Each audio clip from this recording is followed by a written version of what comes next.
Hello guys, welcome back to my channel. आज जो है हम आगे का चैप्टर करने जा रहे हैं सेबी वाले का। मैंने जो है आपको पिछले जो गाइडलाइंस हैं, जो जनरल गाइडलाइंस होती है, वहाँ तक मैंने करा दिया था। अब मैं कराने जा रही हूँ गाइडलाइंस फॉर डिबेंचर्स, कि अगर आप डिबेंचर्स को इशू वगैरह करते हैं तो उस टाइम पे किस तरह की गाइडलाइंस को फॉलो करना पड़ता है। अगर आपके जो डिबेंचर्स हैं वो फुली कन्वर्टेबल डिबेंचर्स हैं तो क्या होगा, और अगर आपके जो डिबेंचर्स हैं या तो वो पूरी नॉन कन्वर्टेबल डिबेंचर्स हैं या फिर वो पार्शियली कन्वर्टेबल डिबेंचर हैं। तो अब जो हम गाइडलाइंस पढ़ने जा रहे हैं, पहले हम पढ़ेंगे फुली कन्वर्टेबल डिबेंचर्स की। ठीक है, पहला है put and call option. SEBI ने जो है, SEBI restricted the conversion period to 36 months for fully convertible debentures. क्या बोल रहे हैं कि अगर आपको अपने जो डिबेंचर्स हैं अगर उनको कन्वर्ट कराना है, फुली कन्वर्टेबल डिबेंचर्स हैं जो कि पूरी तरीके से कन्वर्ट हो जाते हैं, तो अगर आप उनको कन्वर्ट कराना चाहते हैं तो 36 मंथ्स तक आपके पहले उस डिबेंचर को अपने पास रखना होगा। आफ्टर 36 मंथ्स आप जो हैं कन्वर्टेबल करा सकते हैं। Conversion after 36 months is permissible only if conversion is made optional with put and call option। अगर पुट एंड कॉल ऑप्शन की वजह से उसको दे रखा है, डिबेंचर्स जो है इस तरह से हैं, तो आप उसको कन्वर्ट करा सकते हैं। अगर किसी और अदर ऑप्शन से आप कराना चाहते हैं तो आपके वो डिबेंचर्स जो हैं कन्वर्ट नहीं होंगे। फिर नेक्स्ट है premium on conversion of debentures. The amount of premium on conversion has been determined and disclosed in prospectus. कि जो जिस तरह का भी जो आपका प्रीमियम का अमाउंट है, कन्वर्जन का अमाउंट है, कन्वर्जन में अगर किसी तरह का कुछ फीस वगैरह लग रहा है, वो अमाउंट पहले से ही प्री डिटरमाइंड हो जाता है। यानी पहले से ही वो सोच कर रखते हैं कि किस तरह का कितना अमाउंट वो चार्ज करेंगे, प्रीमियम का कितना चार्ज करेंगे। तो वो सारा का सारा जो है, जितना भी अमाउंट वो लोग डिटरमाइन करते हैं, वो सारा अमाउंट प्रोस्पेक्टस में पहले ही डिस्क्लोज कर दिया जाना चाहिए। उसके बाद है conversion option. Conversion will be optional at the hands of debenture holders if the conversion takes place at or after 18 months from the date of allotment but before 36 months। अगर जो आपका कन्वर्जन है वो 18 मंथ्स के बाद और 36 month से पहले हो रहा है, तो कन्वर्जन का जो ऑप्शन है वो डिबेंचर होल्डर्स के हाथ में होगा। वो अपने हिसाब से चाहेंगे कि किस तरह से उनको डिबेंचर होल्डर्स को किस शेयर में कन्वर्ट कराने हैं अपने डिबेंचर्स को। फिर उसके बाद आता है debentures trustees. The name of debenture trustees must be disclose in the prospectus. कि जब आप प्रोस्पेक्टस प्रिपेयर करते हैं, कंपनी जो प्रोस्पेक्टस प्रिपेयर करती हैं, तो उस टाइम पर उनके जो डिबेंचर्स ट्रस्टीज होते हैं उनका नाम भी कंपनी को डिस्क्लोज करना होगा प्रोस्पेक्टस में। फिर बोलता है कि SEBI has splitted the obligations and responsibilities of debenture trustees. जो सेबी है उसने बहुत सारी जो है ऑब्लिगेशंस और रिस्पॉन्सिबिलिटीज बताई हुई हैं डिबेंचर ट्रस्टीज की, तो वो भी जो है डिबेंचर ट्रस्टी को फुलफिल करनी होंगी। The SEBI has also laid the procedure for inspection and code of conduct. कि सेबी ने जो है एक बड़ा सा प्रोसीजर बताया है कि जिसमें आप जो है इंस्पेक्ट कर सकते हैं और अपना जो उनका कोड ऑफ कंडक्ट होता है उसको भी फुलफिल करना है अकॉर्डिंग टू सेबी। अब जो भी डिबेंचर ट्रस्टीज होंगे उनको उनके कोड ऑफ कंडक्ट भी पूरे करने होंगे, और अगर इंस्पेक्शन वगैरह का भी कोई प्रोसीजर है कंपनी के थ्रू तो वो भी सेबी के अकॉर्डिंग उनको फुलफिल करना होगा। फिर उसके बाद है non convertible debentures and partially convertible debentures. Debenture redemption reserve. अब या तो नॉन कन्वर्टेबल डिबेंचर्स हों या पार्शली यानी हाफ ही डिबेंचर्स आपके कन्वर्ट हो सकते हैं। तो इसमें सबसे पहला पॉइंट आता है debenture redemption reserve, DRR। If the convertible debentures have the maturity period of more than 18 months, then a debenture redemption reserve has to be created। अगर जो है पीरियड जो है 18 मंथ से ज़्यादा का है, तो आपके जो कन्वर्टेबल डिबेंचर्स हैं उनके लिए डिबेंचर रिडम्पशन रिजर्व को क्रिएट करना पड़ेगा। और जो ये DRR जो क्रिएट होगा ये इक्वल इंस्टॉलमेंट्स में क्रिएट किया जाता है और higher amounts in remaining period if profits permit. अगर आपके प्रॉफिट ज़्यादा हैं, अच्छे प्रॉफिट्स अगर कंपनी ले रही है, तो उस केस में जो हायर अमाउंट ही उसमें डाला जाएगा उस पीरियड के अगेंस्ट, जो भी वो DRR मेंटेन कर रहे हैं उसका एक पार्ट, प्रॉफिट का एक पार्ट डाला जाता है, तो वो पार्ट जो है DRR में उतना हायर अमाउंट डाला जाएगा अगर उसके प्रॉफिट परमिट करते हैं तो। फिर है if the profits after the creation of DRR are not sufficient. अगर जो प्रॉफिट्स हैं वो अगर आपने डीआरआर मेंटेन कर लिया, उसको क्रिएट कर लिया और आपके जो प्रॉफिट्स हैं वो सफिशिएंट नहीं है डिविडेंड को डिस्ट्रीब्यूट करने में, तो कंपनी जो है जनरल रिजर्व को यूज़ कर सकती है डिविडेंड को डिस्ट्रीब्यूट करने में। ठीक है, ये वो सारी गाइडलाइंस हैं जो कि एक कंपनी को फॉलो करनी पड़ती हैं कि जब अगर वो डिविडेंड दे रही है और अगर डिविडेंड उनको नहीं मिल रहा प्रॉफिट से, प्रॉफिट आप ज़्यादा वहाँ पर डीआरआर में क्रिएट कर रहे हो, अगर डिविडेंड आपको पे करना है अपने डिवेंचर्स होल्डर्स को, तो आप क्या करेंगे, अपने जो जनरल रिजर्व है उसमें से दे सकते हैं। ठीक है, फिर है withdrawal from DRR is permissible only when 10% of the amount of debenture liability has been actually redeemed by the company. अगर आपका जो है डीआरआर में से विड्रॉल परमिशेबल है, आपने अपने प्रोस्पेक्टस वगैरह में लिखा हुआ है, तो तभी आपको परमिट होगा अगर आपने 10% जो है डिबेंचर लाइबिलिटी को एक्चुअल में रिडीम कर लिया हो कंपनी ने। ठीक है, अगर उनकी कोई डिबेंचर लाइबिलिटी है तो उसका 10% अगर रिडीम कर लिया है, तब आपको इजाज़त मिल सकती है कि आप अपने जो आपने डीआरआर को क्रिएट किया है उसमें से कुछ अमाउंट विड्रॉ कर सकते हो। फिर नेक्स्ट आता है debentures of less than 18 months duration. अगर डिबेंचर्स की ड्यूरेशन 18 मंथ से कम है, तब क्या केस होगा? If the maturity period of debenture is less than 18 months, it is not necessary to create a charge or appoint a trustee or create DRR। यानी उनको किसी भी तरह का चार्ज क्रिएट नहीं करना होगा, किसी भी ट्रस्टी को भी अपॉइंट करने की ज़रूरत नहीं पड़ेगी और डीआरआर को भी क्रिएट करने की ज़रूरत नहीं पड़ेगी। If no charge is created they are unsecured and are treated as deposit. अगर जो डिबेंचर्स हैं उनके ऊपर किसी भी तरह का चार्ज क्रिएट नहीं हो रहा है, तो उनको हम अनसिक्योर डिबेंचर कहेंगे और वो जो है डिपॉजिट की तरह ट्रीट किए जाएंगे।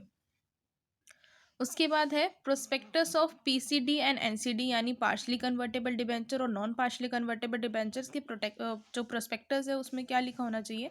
The premium amount shawl B predetermined at the conversion. जब कन्वर्जन हो रही है उस टाइम पर ही उस अमाउंट को आप क्या करो, प्रीडिटरमाइन करो and should be disclose in prospectus. और उस अमाउंट को क्या करना है, अपने जो प्रोस्पेक्टस है उसमें डिस्क्लोज कर लेना है। ठीक है, amount of redemption period of maturity is also be disclose in the prospectus. जो भी रिडम्पशन का अमाउंट है वो भी आपको बताना होगा प्रोस्पेक्टस में, और साथ ही साथ पीरियड ऑफ मैच्योरिटी की किस टाइम पर उसकी मैच्योरिटी हो जाएगी, तो वो भी आपको जो है प्रोस्पेक्टस में डिस्क्लोज करनी होगी। उसके बाद हमारे पास जो है गाइडलाइंस आ जाती हैं इशू ऑफ कमर्शियल पेपर।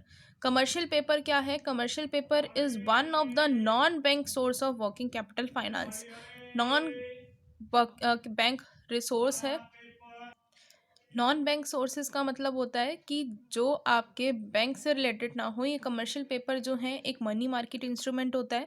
ये जो है बड़ी बड़ी कंपनीज वगैरह के द्वारा जो है इशू किए जाते हैं, बैंक की तरफ से इनको इशू नहीं किया जाता। और ये इशू किस लिए किए जाते हैं? वर्किंग कैपिटल फाइनेंस को मेंटेन करने के लिए। तो ये क्या है? एक मनी मार्केट इंस्ट्रूमेंट है। Corporate borrowers specially the large and financial sound can diversify their short term borrowings by the issue of commercial paper. अगर उनको जो बड़ी बड़ी कॉर्पोरेट हैं, मींस कंपनीज हैं, जो बोरो करना चाहती हैं मनी को, तो वो क्या करती हैं, कमर्शियल पेपर को इशू कर देती हैं और अपनी जो शॉर्ट टर्म बोरोविंग्स होती हैं उनको ले लेती हैं। The raising of funds through commercial paper is regulated by the directions of the RBI. अब जो आरबीआई है उसकी डायरेक्शंस के अंदर ही इसको रेज किया जाता है, इन फंड्स को इशू किया जाता है। उसके बाद है issue of commercial paper. Commercial paper can be issued by a company. उन्हीं कंपनी के द्वारा इशू किया जाता है जिनकी टेंजिबल नेट वर्थ जो है 4 करोड़ से कम नहीं होनी चाहिए, एटलीस्ट 4 करोड़ तक उनकी होनी चाहिए। Fund based working capital R not less than, जो फंड बेस्ड वर्किंग कैपिटल है उनकी वो भी 4 करोड़ से कम नहीं होनी चाहिए। करंट रेशियो उनकी जो है 1.33:1 होनी चाहिए। बोरोवर हेल्थ इज क्लासिफाइड, इनकी जो बोरोवर हेल्थ है वो क्लासीफाई होनी चाहिए अंडर हेल्थ कोड नंबर 1। ये एक हेल्थ कोड है नंबर 1, इसके अंदर इनकी जो बोरोवर हेल्थ है वो क्लासीफाई होनी चाहिए। यानी इनका एक जैसे सर्टिफिकेट होता है ना कि हाँ ये पर्सन जो है आगे पैसा दे सकता है, तो वो बोरोवर हेल्थ उन्होंने अपनी बनवानी होती है। फिर उसके बाद है यूसेंस।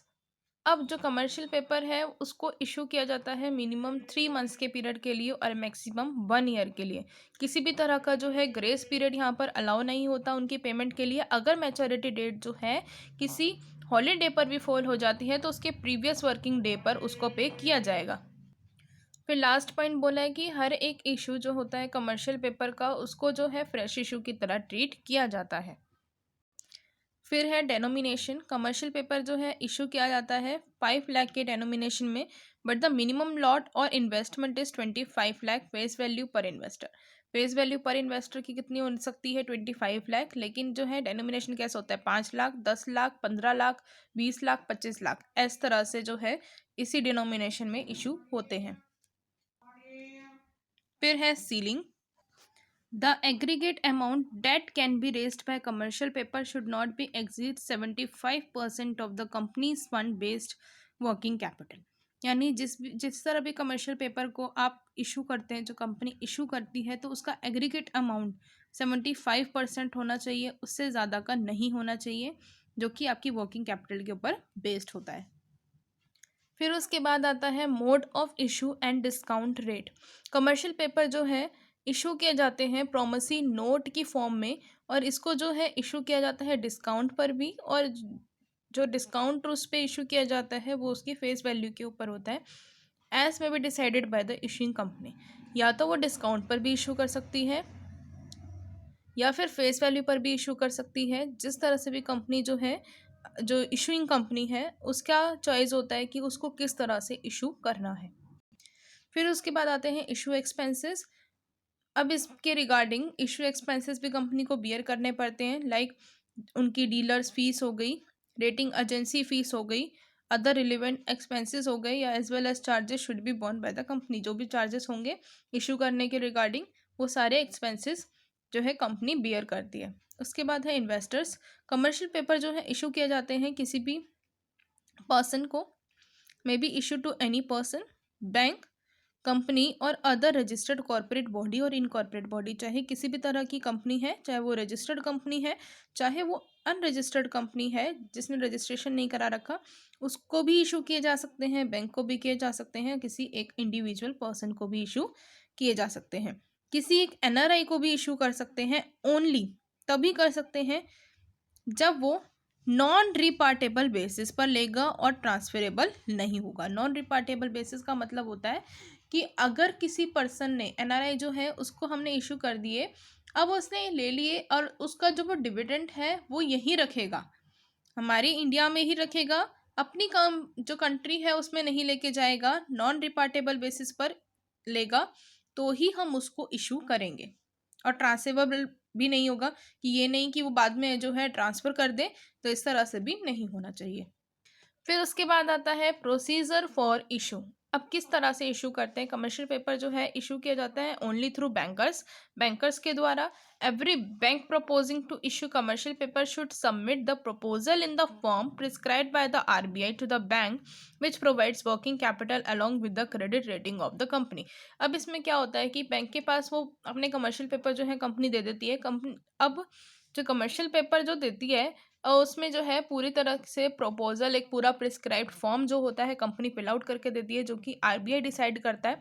तो वो पूरा का पूरा एक प्रिस्क्राइब्ड फॉर्म को फिल करेगी और अपना प्रपोजल रखेगी बैंक के पास, और बैंक क्या करेगा, उसकी वर्किंग कैपिटल को चेक करेगा और उसकी वर्किंग कैपिटल के अकॉर्डिंग उसकी क्रेडिट रेटिंग भी देगा। साथ में एक क्रेडिट सर्टिफिकेट दिया जाता है डेट करके कि हाँ, ये पर्सन जो है या ये कंपनी जो है आगे बाद में पैसा वापस कर सकती है।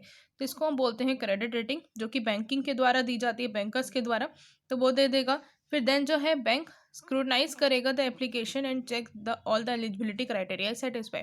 उसके बाद बैंक जो है ये सारे के सारे डॉक्यूमेंट जो भी कंपनी ने दिए होंगे उसको चेक करेगा कि जितने भी एलिजिबिलिटी क्राइटेरिया थे कमर्शियल पेपर को इशू करने के रिगार्डिंग, वो सारे के सारे कंपनी ने फुलफिल किए हैं या फिर नहीं किए हैं। उसके बाद द इनिशियल इन्वेस्टर, जो भी पहला पहला या स्टार्टिंग इन्वेस्टर जो होगा, वो पे करेगा the discounted value of the paper two the account of the issuing company with the bank in writing. Writing में बैंक को करेगा इशूइंग कंपनी के अकाउंट में पैसा सबमिट कराएगा। ठीक है, अब इशूइंग कंपनी का भी तो कोई बैंक अकाउंट होगा ना, तो जो इन्वेस्टर है वो क्या करेगा, उसके बैंक अकाउंट में पैसा सबमिट करा देगा। उसके बाद है the company must advise RBI through the bank of the amount of commercial paper issued with in 3 days। फिर जो है कंपनी जो है आरबीआई को किसी बैंक के थ्रू आरबीआई तक ये बात पहुंचाएगी कि उसने क्या किया है, कमर्शियल पेपर इशू किया है, और उसके 3 दिन के अंदर अंदर उसका अमाउंट रिसीव हो जाना चाहिए। सो आज जो है हम यहाँ तक ही करेंगे। नेक्स्ट टॉपिक हम करेंगे नेक्स्ट वीडियो में। Bye bye.